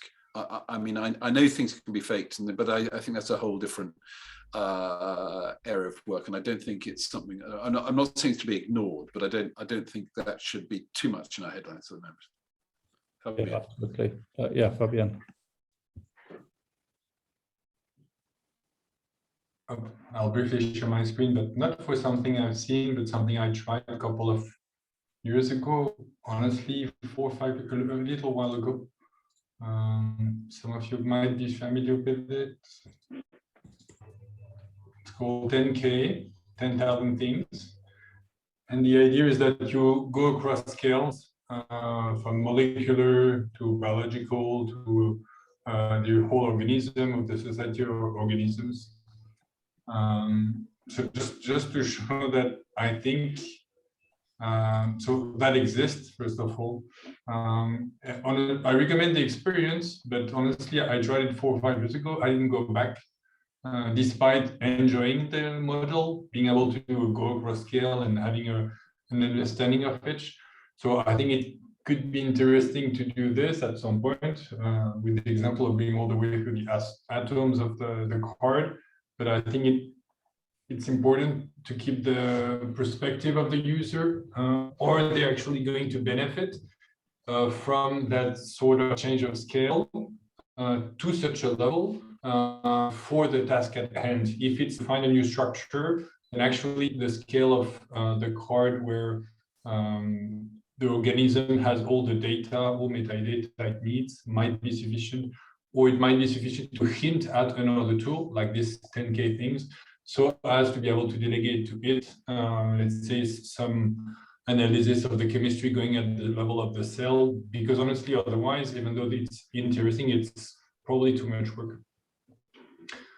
Just to finish on this point, it means, though, on a practical level, for example, doing some deep link to say, okay, you want to have this analysis of this cell or this organisms, that other tool with its data set, for example, 10K does it. And for the cell of a mint leaf, here is the deep link, and then you can dive to that tool, analyze the mint leaf, and then come back with whatever you learned about it. So not to say, oh, just go away, it's not our problem, but to try to make it compatible with other tools that can manage it. Yeah, thank you. Brandel? Have you had, through sort of text dealings in the last while, interactions with James Burke? The connection that he did a series of documentaries in the 1970s called Connections. If you're asking me, then the answer is yes, but no. I tried to get in touch with him with doing the Doug Engelbart documentary, but he was too busy. Anyone else? I mean, now may be the time to talk to him, of course.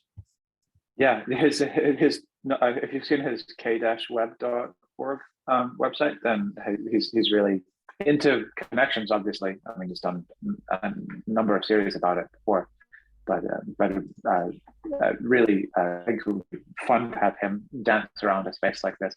I think one of the challenges that that comes from I'm not familiar with the provenance of the 10K project, but one of the challenges is when people have bright ideas, but they're too far afield from their domain of expertise, then they come up with sort of plausible uses rather than actual uses. And so sort of having one, adequately sort of constrained and circumscribed intentions and enough of a mixture of expertise in the field to make sure that it's properly sort of technically cutting edge, but also actually really addressing a valuable kind of need within the discipline. There are so many people who jump into medical sciences or imagine they're going to jump into medical sciences without understanding the reality of what doctoring is. And I imagine there's a lot of information visualization that's from people who do graphics. Certainly in the AR/VR space, it's been my experience that a lot of the people who obviously make the best looking stuff come from film and TV, which is also or worse, video game. And they make things that are beautiful, but incredibly superficial in terms of what the manipulations and the immersions actually tell you as a consequence of them. And they make for great demos, but and which in turn makes for better funding, but ultimately comes to nothing. So yeah, having people who play in the real space of connecting ideas and doing that as their job, I think would be really great. And James Burke is one of those, and would probably be pretty interested. Yeah, if we anyway get this off the ground at all, that's definitely worthwhile. And obviously future of text aspect of that too, having that kind of person. Adam? Connecting to many different points here about provenance and recording the real things. If we can get a kind of I wrote time lapse of Linnaean slips, but it would be very interesting to see, to actually show a visitor how the model grew for Linnaeus. To show that it is a model, it's done by a human, that it grows, that he was wrong at points. So not consider it as a finished fact or that it's only a discovery, but it's also an invention and a model to really show that, to see the slips appear in a timeline and see how the different versions move and how animals moved around in the tree, or how it grew, and then compare it to still later to the modern tree and see refinements along the way. I think that would be a very nice thing to show many different points to people, that science is a growing thing that exists over time, or the theories. So that is phenomenal. Yes, I agree with you. What I got from Isabel was that some of that is known, some of it is not known. So that in itself is interesting. So we can't just have an automatic objective, it moves in time like that, because it's fuzzy. So that may be one of those examples where a guided tour makes sense, where you spoken, written, whatever, you have this changed. By the way, we're not sure about this one. And here we have inferred it by the fact that it was the same sheet, whatever it might be. So that's also a story. But it could just be that he had some early diagrams and later diagrams and really finished diagrams. And I guess we could find common points to them and let the other points appear a bit more. Oh, yeah. But it's the question. Fussily. His books, his main work was his book that had additions. So when it comes to that, yes, absolutely perfect. But all the, what are you laughing at? I'm just now imagining some poor doctoral student say, wait a minute, I've just spent 5 years writing a thesis on this, and you've produced it in a VR app. Yes. Yeah, I just wanted to show something. I hope you know this. So this is my tool, Liquid. Select text, keyboard shortcut, we get this menu. If I now want to look up hyperlinks in Wikipedia, I do R for references, W for Wikipedia, and there it goes. So it works everywhere. So let's say I want to look up the web in Amazon. That's not very interesting, but it's all webcam. You can jump around very pirates. Okay. Oh, this is stupid. Can't hyperlinks, search for images. You know, again and again. It's not. I think it's very useful on my computer, obviously, but I'm thinking in VR, if we can provide interactions where you jump between domains and you have the choices to what you bring with you. This is a little bit about the scaling thing. When you go into the atomic level, whose representation of the atomic level are you going to, and how are we going to let that be findable? But if you I'd love to be able to do more teardown of this. Yeah, but if you do use a Mac and you don't use Liquid, please try it. It should make you a little bit happy. It's free, so it should be an easy download. Anyway.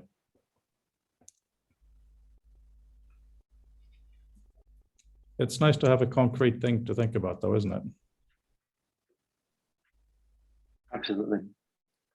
Yeah, I'm really, one of the things that I'm most excited by is the constraint, the limit, and the way that there's a pretty reasonable box around what might constitute done with it as well, because it has the opportunity for a lot of interactions and a lot of data, but it's not infinite, and so you don't need to bleed to death collecting all of the data. It's a known quantity, and then once you have those things, then you can start playing with other pieces of functionality. That it hasn't been the subject of it doesn't appear to have been the subject of a flurry of novel investigations either. There's the Linnaeus Online, but that doesn't look like it was sort of made by a particularly future focused kind of sales pitch on what computing can be and how it can support it and things like that. So yeah, I think that it's a really great place. Lots of people, especially in Apple marketing, really bristle and are frustrated by constraints, but I always find that the most interesting things are actually done with the tightest constraints. And so being able to kind of really work honestly and truthfully within them on the best thing for those things and to that end, you know, it might be worth imagining with more constraints in terms of space or translation or other things like that as well. Yeah, no, it's really cool. I'd love, so I mean, I can read the information about Linnaeus. I must admit, I didn't take any biology. I took everything to do with engineering and computer science. So I'm relatively naive about him and also about the corpus. So the Linnaeus Society has information not just about him, which will be around, but also about what's actually in the collection and as sort of available. It will be really interesting to sort of yield up and discuss at some point to think about what sort of opportunities lie latent in all of the bits and pieces that exist. I'm going to share one image with you at high quality. One picture of a card, hang on.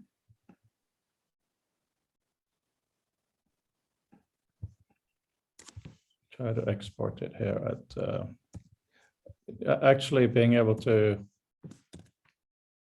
share these is, I can't use them even in our journal without the correct permissions, which, you know, they're not that hard to get, but let me just export, make it smaller, no. I'll put it on Dropbox for you so you can see the beauty of the card.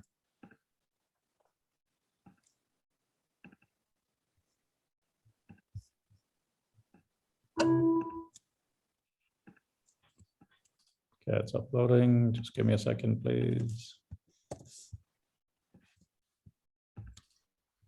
As a brief intermission, I think this project also lends itself to some graphical aspects, like less, of course, the slips are quite rectangular, but I like the floral aspects of having, there are so many beautiful flower illustrations that have a different feel, so not everything in VR is space shuttle interaction, or kind of, to put it differently.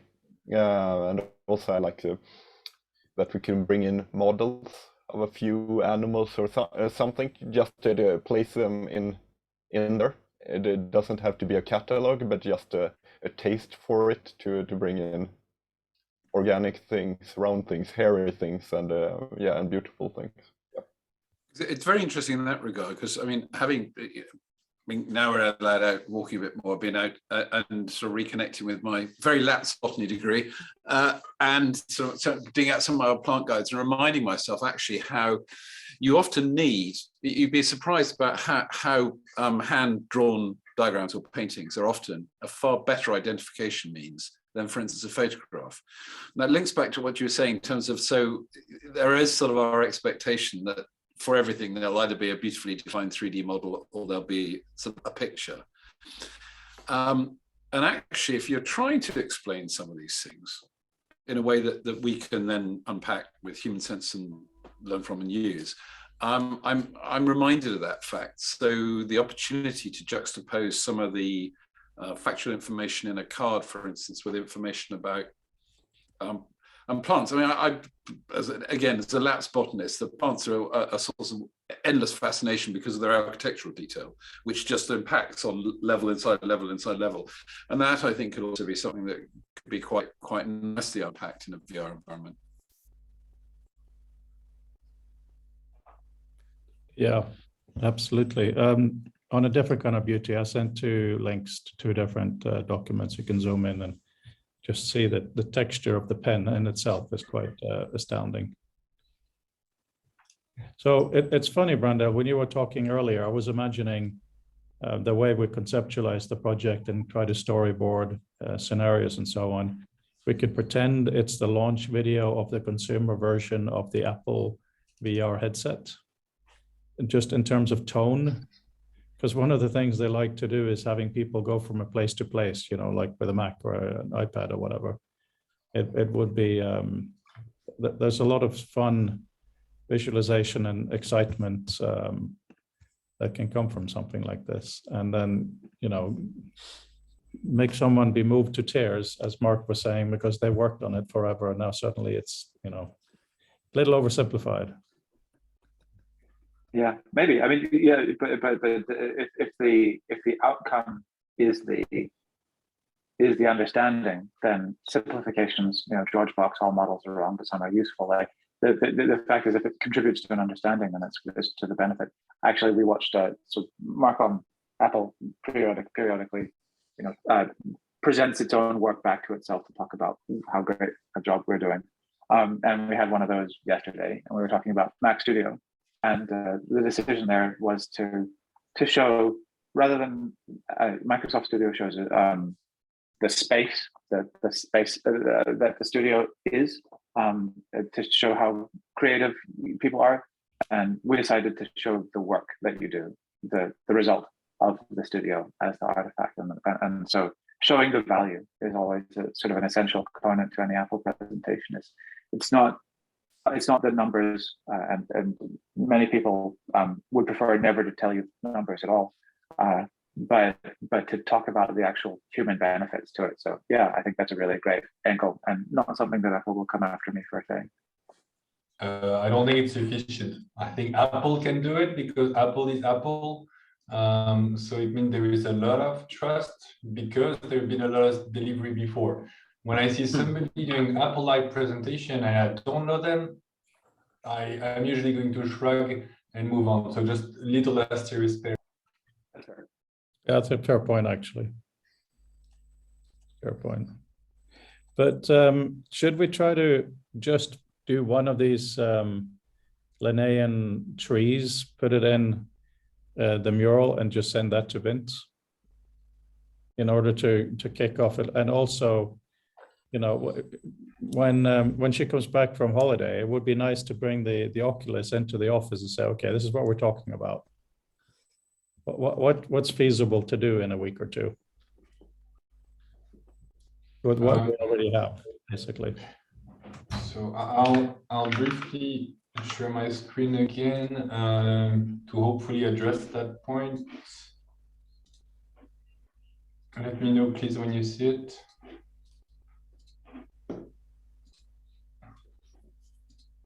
Can you see? Yeah. Yep. So the idea here is to I think to answer that question, we need to answer who is Vint in that context. We know who he is in the history of his work, let's say, but if he's coming to this content, is he like the equivalent of a student who want to learn about the Linnean society or the card system? Is he a researcher? Is he someone else? And I think that's a little bit, that wasn't for this specifically, but that's what I tried to address here is what's his title? Again, here can be student of the Linnean society or researcher or whatever we want to say. Then what's his goal? Is he trying to learn what the structure is? Does he want to challenge it? Is it something else? And from that, what step is he going to do? Is he going to play with the cards, toss them around? Because if it's one of those two, we're good, I would argue. But if he's like an artist, where he has the mindset of an artist who wants to appreciate the beauty of the cards, then it's a totally different goal and totally different steps. So why do I mention it is because in front, let's have each step, we can show the different demo, for example, the folding, or some Troika text or whatever. And depending on that goal and steps, not all those demos are going to be as interesting. And maybe we could focus only on this demo and that demo. Or maybe we need to find a mix of the different demo or one that is not there. Or we can have another step that is a process that we would imagine he would be doing and that would make those demos relevant or not.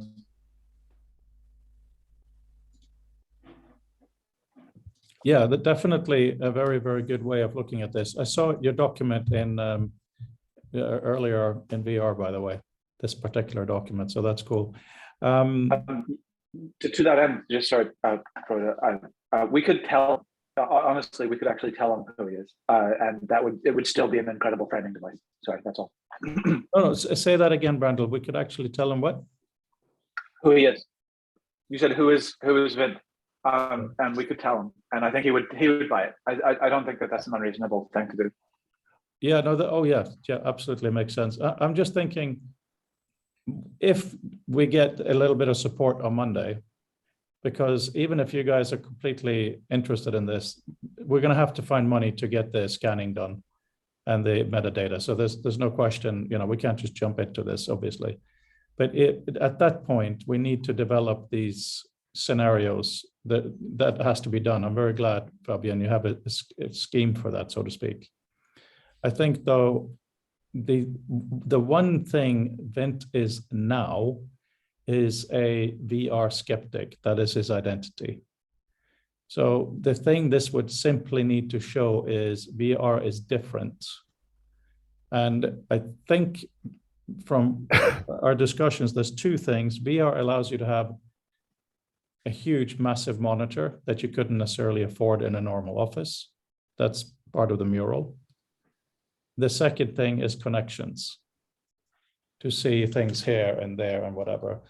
It's probably too much to ask you guys to try to figure out a way to do connections, in a short period of time. But even if you just have, as an image, just this, it literally blows people away, just that. I'm just selling him on the idea of that, okay, fine, you guys keep working, this is going to be amazing. That's the goal. Yeah, but connections really aren't hard. I'm not sure why my connections are messed up sometimes, going sort of at 90 degrees. But I suspect if I was actually to make those interactive, that it would make it more robust rather than less. So if we have data, we can visualize it. It's not hard. Oh. Yeah, that's true. So drawing lines between things in three-dimensional space, we do that for breakfast. Yeah, we do. All three of us, I think. Yeah, but it's exactly the issue of what data do you have? I mean, so yeah. Hang on, I see plenty of hands up, but just to no, just this is your fault. Okay, you made me look at the Mac Studio. Anyway, I shall not purchase, but like this kind of a thing we looked at earlier, right? It's as an image, it's really easy to put into the space, but in terms of okay, maybe this is a better one. Maybe we just make a few, show him this and he can zoom in and out or whatever. And then just a few of them are maybe a different color or something that's like, click here for more information to illustrate what clicking anywhere could do. I don't know.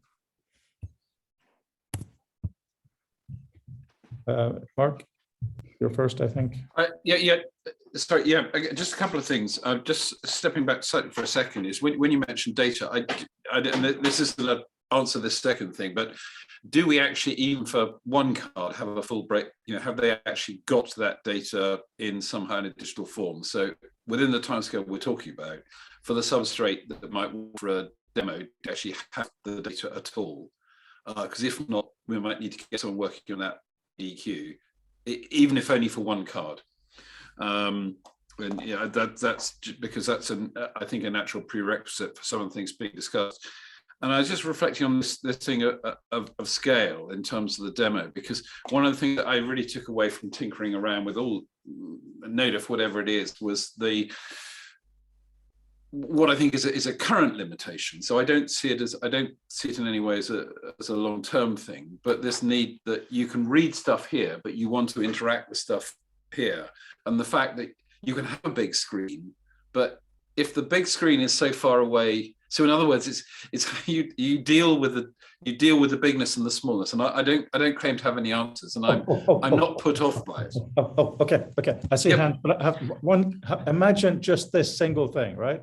You have one of these trees, and all you can do, you point to what is a plant, right? That is text, and when you pull, it turns into a small 3D model of that plant you can put on your table.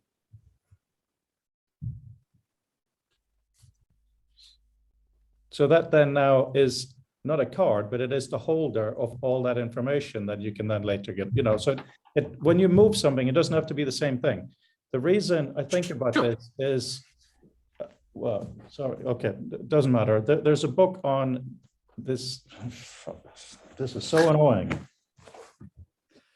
When the whole discussion of what is heat, You know, is it a fluid or is it energy? One of the arguments was that when it travels from the sun, it is radiation, and when it hits something, it's movement. So it actually changes. I know it's completely irrelevant to our discussion, but I read that yesterday. That's what I'm thinking now. If you move something, it doesn't have to be the same thing when you move it, right? That's all. Sorry, Fabian. Sorry about that. I apologize. For the links specifically, I think also we tend to be a bit too literal. Of course, there can be lines, they can be curves, they can be cylinders, but there can also be teleportation where you get there, like you literally move the camera of the person there. And there can also be preview in a HUD, like AR in VR, when you look in the vicinity of the thing you're looking at, then it's going to even show the link too, but also show you a bit closer what it might be. So I think we tend also, all of us, tend to be a bit too literal or to rely on visualization we think 30 or 50 years ago even. So I think here, I would suggest to be a bit more, go a bit crazier. And for the argument about the screen, I think, so Vint, if that's the person we show to, if we tell him who he is, yes, he'll smart enough to have like a suspension of disbelief for a little while and play the game, let's say. But some arguments like, oh, you have a big screen and it's more affordable, I don't think it's going to resonate with him. I think he can imagine, but that's not going to be like a very strong argument. So I think sticking to visualization to me is not sufficient because yeah, you can put visualization on a big screen. Most of us have access to it, but you need manipulation, and having some manipulation that is impractical, like not just having the mural or visualization, but making things that are interactive at those different scales, or the AR in VR. To me, those are easier selling points for somebody like that. Okay, so yes, just say it's a funny discussion now because we are asking you guys to build something in a relatively short period of time. So we're holding back and you are arguing the opposite. So it's kind of fun, right? And the goal is really just to help one person, quote unquote, get it. And so I completely agree with every single thing you're saying. But for instance, let's say we cheat. We put that map up there with lots of things, and anything he pinches and pulls becomes one single flower, just to illustrate. Hang on. I have to go in 1 minute. So hang on.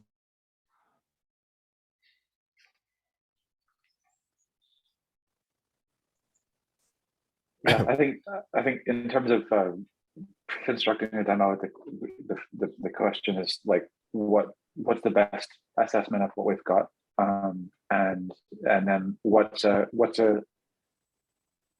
good sort of illustration of the vertical slice of those things. So you know, based on the body of all of the things that exist in the collection, what I have a lot of, and so being able to build very, very short, brief vertical slices of the kinds of functionality of which they can get a lot out of more data in. So I think we really do need to start with that assessment and that write-up of the available materials. And then even before we do any sampling per se, so that we can sort of identify a short sample of things. If there's stuff that's already out on the internet, then we can use that.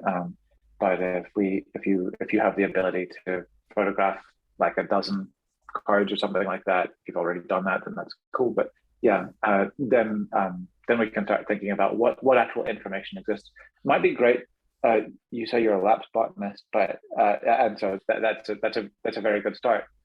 If we have currently, you know, licensed botanists, sort of passing their garden bar on on a regular basis, then then it may be worth having a conversation with them about what Linnaeus means and what's in those things, what's in that body to them as well.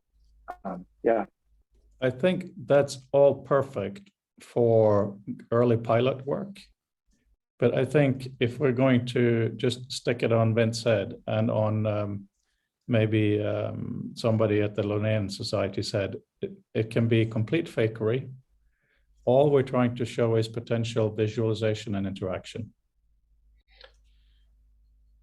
How much buy-in do we need from Vint in this process if the Google Arts division and Linnaean Society buys in fully? Do we need a strong support for Vint or just in spirit, or what are we looking at here?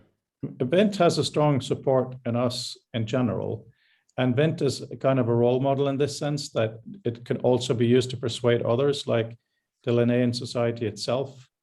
Some of the people there, some other externals like the RHS is like, oh, I can do this and that and see that. We're literally talking 1 or 2 minutes worth because it's just an impression. I was talking Steve Jobs at Xerox PARC. We're not talking implementation of the Mac at Apple.